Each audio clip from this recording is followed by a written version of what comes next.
Je suis le docteur Thierry Koudoumangi Yafara Rondelmat. Je suis serviteur de Dieu. Je suis centrafricain, résident en République centrafricaine, précisément à Bangui. Je suis présentement en Afrique de l'Ouest pour une mission chrétienne, une mission de la propagation de l'évangile. Ça fait des années que je passe dans cette zone de l'Afrique, une zone aussi bénie par les hommes de Dieu, bénie par sa population. J'ai commencé à servir Dieu depuis mon jeune âge d'abord, et j'ai étudié aussi, dans ma vie aussi. Dieu m'a appelé à le servir depuis que je suis leader de l'église à Bangui. Mon parcours est un peu trop vaste, trop large.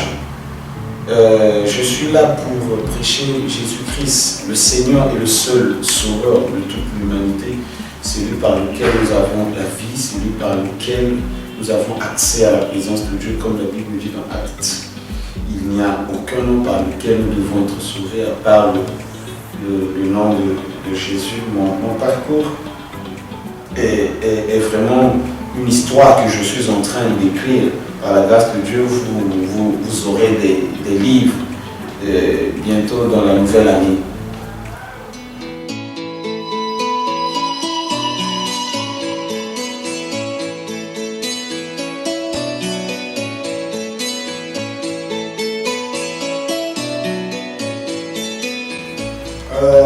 Au fait, je sais que ce sujet n'est plus un sujet à cacher, parce que c'est depuis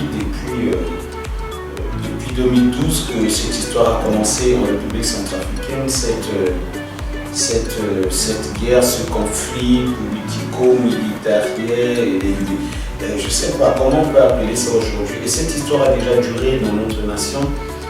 Avant, les gens disaient, ceux qui ne sont pas en Centrafrique disent, ou ceux qui sont la presse, disent souvent que bon, c'est une guerre entre chrétiens et musulmans, mais ceux qui connaissent la réalité de ce qui se passe en République centrafricaine, c'est pas quelque chose entre chrétiens et quelque chose entre musulmans. C'est une crise qui a vraiment détruit le pays, c'est une crise qui a détruit les églises, c'est une crise qui a détruit les Centrafricains. Nombre de gens ont perdu leur vie dans cette guerre qui continue de ranger ce beau pays que Dieu a installé au cœur de l'Afrique. Ce cœur a fait que il y a encore ces effets au milieu de nous. Or, la RCA était un très beau pays, la RCA était un pays qui regorge beaucoup de richesses. La RCA était un pays béni de Dieu. Ce n'est pas pour rien que Dieu a placé la République centrafricaine au centre de l'Afrique. Ce n'est pas pour rien. Ce pays a une diversité de richesses. Lorsque tu quittes le nord de la RCA jusqu'au sud, de l'est à l'ouest, il y a une richesse d'abord qui est la langue. Tout le monde parle la même langue. Tu quittes d'une préfecture, tu vas dans une préfecture, toutes les 16 préfectures. Mais je vois que cette guerre a emmené beaucoup de désordre. Cette guerre a ramené le pays dans le chaos. Cette guerre a détruit les grandes visions que les Centrafricains avaient pour décoller comme les autres. Nous voyons tout autour de nous, les autres sont partis. Mais à cause de cette guerre, ce pays ne s'est pas encore relevé. Donc ce n'est plus un sujet, plus un sujet où on doit parler sous les tables. C'est un sujet maintenant qu'on doit dire haut et fort que les conséquences de cette guerre ne sont pas bonnes. Et puis cette guerre a détruit le pays et a détruit beaucoup de vies. Donc c'est un peu ce que je peux parler de cette guerre qui a ravagé le pays, de cette guerre qui a affecté le pays négativement, de cette guerre qui fait qu'aujourd'hui les Centrafricains, d'autres quittent le pays, ils sont à l'étranger. Je pense que maintenant que je suis en train de parler, d'autres ne voulaient pas être des réfugiés, mais là où je vous parle, il y a des Centrafricains réfugiés partout dans le monde. Ils veulent bien rentrer dans leur pays, ils veulent bien, mais ils ont quitté le pays parce que ça n'allait pas. Donc c'est un peu ça.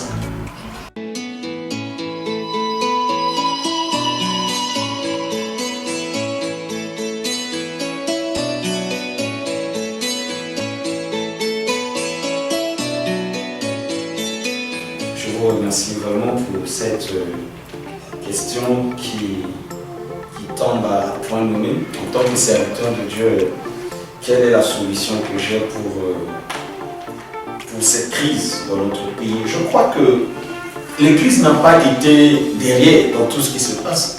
Et les hommes de Dieu de Centrafrique n'ont pas été derrière dans tout ce qui se passe. Les premiers à se lever, à commencer à chercher à avoir la paix dans cette nation, la République centrafricaine, étaient des hommes de Dieu. Et ils sont encore aujourd'hui, et nous le ferons jusqu'à là. En tant qu'un homme de Dieu, Dieu m'a parlé de quelle solution l'Église doit apporter, de quelle solution un serviteur de Dieu doit emmener pour que cette situation s'arrête. Parce que lorsqu'une situation commence, il faut qu'il y ait quelque chose pour arrêter cette situation. La Bible dit un jour, quand Daniel a lu le livre de la prophétie, il s'est rendu compte que la date que Dieu avait fixée pour libérer son peuple, cette date-là était dépassée et Daniel a réclamé ça à Dieu. Et lorsqu'il avait réclamé ça, Dieu a libéré le peuple. Je suis un homme de Dieu, je crois que ma solution sera biblique. Et vous savez tous que tout ce qui est biblique, c'est le fondement d'une chose solide, c'est une solution qui va être durable. Les Nations Unies, oui, les Nations Unies peuvent être là, mais les Nations Unies ne peuvent pas emmener la paix parce que la Bible dit la vraie paix vient de l'Éternel. Les ONG sont là, oui, mais les ONG ne peuvent pas apporter la vraie paix parce que la vraie paix viendra de l'Éternel. Nous allons comprendre quelque chose que la Bible nous parle des réveils. Il y a deux réveils qui est arrivé et que Dieu a utilisé un seul homme. Je veux parler de là du prophète Élie. Dieu a d'abord utilisé le prophète Élie. Nous allons d'abord lire ce verset, je crois que c'est dans 1 roi, le chapitre 18. Si vous me permettez de vous lire ça. Oui, 1 roi, chapitre 18, à partir du verset 21. Je vais nous lire ça. La Bible dit: alors Élie s'approcha de tout le peuple et il dit: jusqu'à quand clocherez-vous des deux côtés? Si l'Éternel est Dieu, allez après lui. Si c'est Baal, allez auprès de lui. Le peuple ne lui répondit rien. Et Élie dit au peuple: je suis resté seul des prophètes de l'Éternel et il y a 450 prophètes de Baal. Alléluia. Je vous dis quelque chose. Ici, il y avait un conflit en Israël. Les gens croyaient à un Dieu qui est Baal. Et il y avait le Dieu d'Israël que Élie était en train de servir. Si vous regardez un peu la crise qui s'est passée dans notre pays, il y a eu des choses, il y a eu des manifestations des entités. Permettez-moi, il y a eu des gens qui ont cru que parce qu'ils ont une corde ici, c'est à cause de ça qu'ils ne sont pas tués. Il y a des gens qui ont dit oui, c'est parce qu'on est allé voir les marabouts, ils nous ont donné telle chose, c'est à cause de ça qu'on n'est pas tué, c'est à cause de ça, c'est à cause de ça. Et quand il y avait cette crise, la Bible dit que le prophète Élie a mis Dieu en épreuve. Il a mis Dieu à défi contre ces prophètes de Baal. Pourquoi Dieu a intervenu? Juste pour séparer sa puissance, son autorité, sa divinité, son règne, pour que le peuple revienne à lui et croit en lui qu'il n'y a qu'un seul Dieu. Tout ce qui s'est passé dans notre pays depuis l'indépendance, depuis Boganda jusqu'à aujourd'hui, la RCA avait eu ce qu'on appelle un vent de réveil. Il y a deux réveils dont je veux parler aujourd'hui. Il y a le réveil spirituel, ça c'est le premier réveil. Et ce réveil a déjà visité notre pays. Là, si je parle des pères spirituels, je parle des grands hommes de Dieu que Dieu a utilisés dans notre pays. Si on veut parler des miracles, Dieu a fait ça par nos pères, par nos aînés dans la foi. Si on veut parler des hommes de Dieu qui ont la grâce de Dieu, Dieu a utilisé des Centrafricains pour faire des grandes choses, que vraiment je tire mon chapeau pour eux et puis je les apprécie partout où ils sont en train de travailler pour le nom de Jésus-Christ de Nazareth. Mais il y a quelque chose. Lorsque Élie a prié, la Bible dit, il a emmené le feu. Ça, c'est le premier réveil. Le premier réveil, c'est le feu. Lorsque le feu arrive, il y a la crainte de Dieu. Lorsque le feu arrive, les gens servent Dieu. Lorsque le feu arrive, les gens ont le zèle pour servir Dieu. Lorsque le feu arrive, c'est ça, la soif de servir Dieu. Lorsque le feu arrive, on distingue parce que le feu est craquant. Devant le feu, dans le feu, tout ce qui est faux se sépare de ce qui est vrai. C'est comme on prend de l'or pour séparer de l'or et du sable. On met l'or sur le feu pour séparer le faux du vrai. Dieu a déjà emmené le feu dans notre nation. Et ce feu a fait séparer les faux du vrai. Mais il y avait un problème. Quand il y avait eu le feu, ça c'est le réveil spirituel. Mais il n'y avait pas eu ce qu'on appelle le réveil économique. Je ne sais pas si vous êtes en train de m'écouter. Il n'y avait pas eu le réveil économique. Alors qu'est-ce qui s'est passé? La Bible dit, c'est le prophète Élie qui avait fermé le ciel. Il a dit, il ne tombera pas la pluie sur le sol. Donc, lorsque le ciel est fermé sur une nation, aujourd'hui la Centrafrique, les gens prient tous les jours. Ils montent à la colline tous les jours. Dans les églises, il y a des prières. Mais pourquoi les choses ne marchent pas? Parce qu'il n'y a pas encore eu ce qu'on appelle le réveil économique. Et c'est ça qu'on a besoin dans cette nation. On n'a pas besoin d'un réveil spirituel, mais on a besoin d'un réveil économique. Parce que le réveil spirituel est accompagné d'un réveil économique. Pour le feu, la Bible dit que le prophète Élie a détruit l'autel des Baals et il a rebâti un nouveau autel. Il a dit aux gens qui étaient là de verser de l'eau et il a prié, Dieu a emmené le feu. Mais pour le réveil économique, la Bible dit, il a dit au roi Akab, monte, mange et vois. Car j'entends le bruit, j'entends un bruit qui annonce la pluie. Pour le réveil économique, il n'a pas bâti un autel. Et je vous informe que c'est Élie qui a bâti l'autel. Ce ne sont pas les enfants de Dieu qui ont bâti l'autel. C'est Élie qui a rebâti l'autel. Il a détruit l'autel de Baal et il a rebâti un nouveau autel. Alors, en tant qu'homme de Dieu, ma solution pour cette nation est que nous devons arriver au niveau d'un réveil économique. Je parle d'un réveil économique. Qu'est-ce que cela veut dire? Ça veut dire que lorsque Élie a prié pour la deuxième fois pour que l'eau tombe sur la terre, qu'est-ce que l'eau a fait? La terre était sèche. La terre ne produisait pas. Tout ce qui était sur ce sol était sec. Il n'y avait pas de production. Et lorsqu'il n'y a pas de production, l'agriculture ne marche pas. Les brebis, les moutons qui devaient manger l'herbe ne pouvaient plus avoir ça parce que tout était sèche et du coup ça emmène la pauvreté. Nous voyons aujourd'hui dans les églises, il y a tellement la pauvreté. Nous voyons aujourd'hui dans des quartiers, il y a tellement de pauvreté. Si nous sommes encore dans un état où le salaire des gens est tellement minable par rapport au coût de vie qui s'augmente tous les jours. Mais comment, si vous avez un chrétien par exemple, il a un salaire de 30 000 le mois, un salaire de 50 000 le mois, qu'est-ce qu'il va faire dans une église? Comment sera sa contribution dans une église? Alors c'est pour ce cas, c'est pour ces personnes que l'église doit s'unir, les hommes de Dieu doivent s'unir et prier pour le réveil économique et non prier pour le réveil spirituel. Parce que le réveil spirituel, nous avons ça déjà dans notre pays, je m'excuse. Je vous dis, nous avons déjà ça dans notre pays. Là, il nous faut un réveil économique. Parce que lorsque l'économie d'un État est en haut, la Bible dit même que la paix d'une personne, la paix d'un enfant de Dieu dépend du pays dans lequel il vit. Ça veut dire que la prospérité d'une église dépend aussi du pays dans lequel cette église est et ce don de Dieu est aussi. Ma contribution est que j'ai un projet pour le réveil économique de cette nation. J'ai un projet pour le réveil économique de cette nation. C'est ce que nous devrons faire.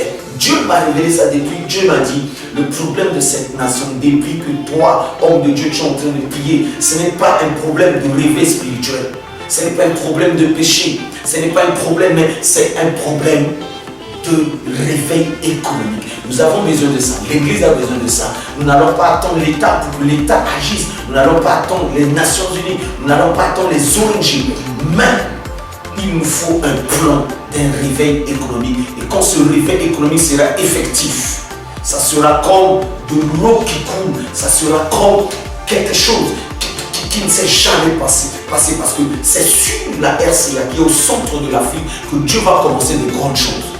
Donc, ma contribution en tant qu'homme de Dieu, il nous faut un réveil économique, non un réveil spirituel.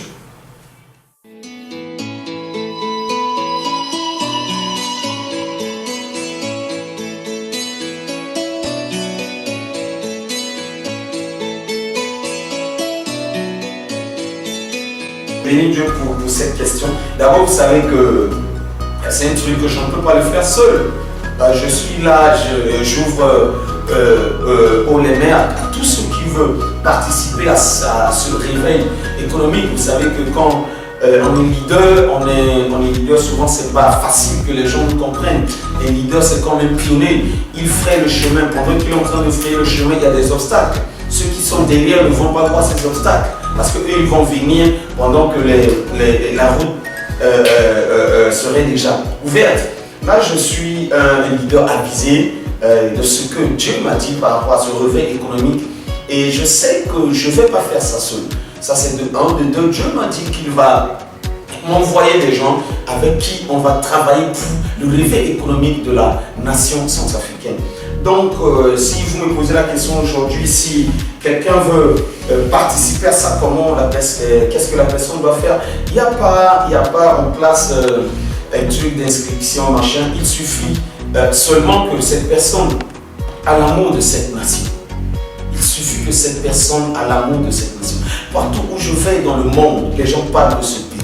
Des hommes de Dieu étrangers, des hommes de Dieu qui ne sont jamais arrivés en Centrafrique. Dieu leur révèle ce que lui, Dieu, il veut faire dans cette nation. Dieu révèle. En Côte d'Ivoire, au Ghana, à Lomé, au Togo, partout dans le monde. Les gens parlent. Dieu parle de ce pays. Alors, c'est un grand chantier que je ne peux pas le faire seul. Je suis là et je tends la main à tout le monde, à tous ceux qui veulent faire partie d'un monument. Demain, on n'est pas là pour s'aimer un arbre aujourd'hui et manger dans 3 mois. Le travail qu'on va faire, c'est un travail qu'on va faire pour que nos petits enfants vivent bien un jour. C'est pas un travail qu'on va faire aujourd'hui et attendre un résultat de notre part. C'est un travail qu'on va faire, mais que le résultat, l'effet, nos petits enfants diront un jour que il y a des gens qui ont travaillé pour qu'aujourd'hui nous soyons dans cette vie. Un jour, Pierre a posé la question à Jésus, il a dit, Jésus, on est en train de te suivre. Qu'est-ce qu'on va devenir? Qu'est-ce que Jésus a dit? Jésus a dit, oui, Pierre, tu as tout abandonné à cause de moi. Mais tu seras béni à ce siècle. C'est-à-dire, ce siècle-là où nous sommes dedans, cette année-là où nous sommes dedans, cette saison-là où nous sommes dedans, Jésus a dit, tu seras béni ici. Et tu seras béni encore après. Donc, nous sommes en train de comprendre que c'est l'heure pour que quelqu'un parle, c'est l'heure que toi qui me suis, tu te lèves pour la RCA. Pas pour le réveil spirituel, mais plutôt pour un réveil économique. Donc, si quelqu'un veut être un participant de ce réveil, je lui dis bienvenue, qu'il n'hésite pas, qu'il se lève, qu'il nous appelle, qu'il soit en contact avec nous. Et ensemble, il y a un projet pour ce réveil économique. Et c'est Dieu le patron de ce projet. Le Saint-Esprit est le directeur de ce projet. Jésus-Christ de Nazareth, avec son nom, on va réussir ce projet.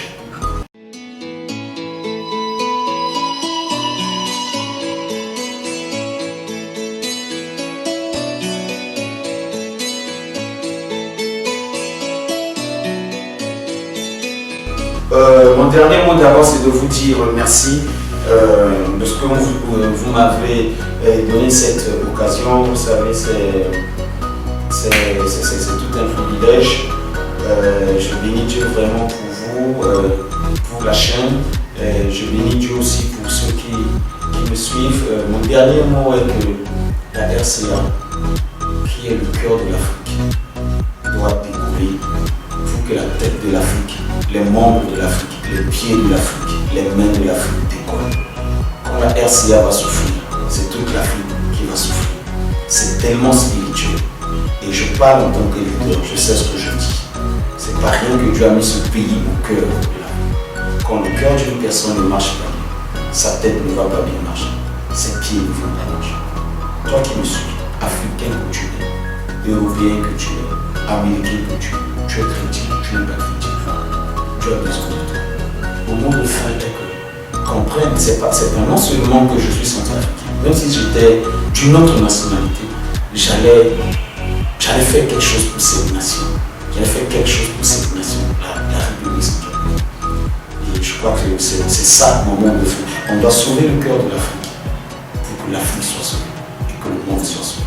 Parce que l'Afrique, c'est le berceau de l'humanité.